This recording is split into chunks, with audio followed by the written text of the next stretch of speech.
À 62 ans, Guy Morel surveille des chaudières. L'opérateur avait pourtant pris sa retraite il y a 4 ans.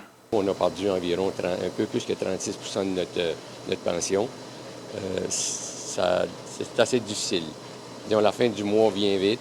On peut toujours vivre, mais c'est une existence, c'est pas une belle vie. Il n'est pas le seul dans cette situation. Plusieurs travailleurs doivent aujourd'hui faire une croix sur la retraite tant attendue. 5 ans après que j'ai pris ma retraite, le drame a commencé à tomber comme une bombe.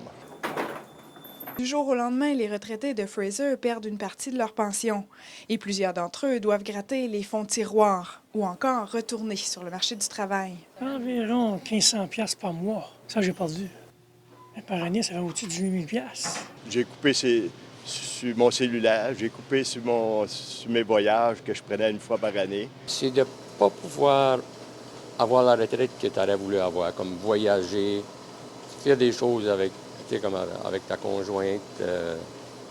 C'est ça que je trouve le plus difficile. Selon ses employés, on commence à peine à apercevoir la pointe de l'iceberg. On serre plus la ceinture, puis on fait plus attention de quoi c'est qu'on dépense, de quoi c'est qu'on achète. On voit ça partout. Au Québec, c'est pareil. Les moyens ont été coupés, puis il y en a qui ont perdu 50 % de pension. Une réalité dure à avaler.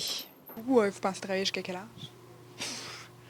Je sais pas, 2065, plus haut, je sais pas. Et comme si ce n'était pas assez, les emplois disponibles sont souvent beaucoup moins rémunérés. Un deuxième coup de masse sur l'orgueil des travailleurs. Marie-Pierre Beaubien, à Edmundston.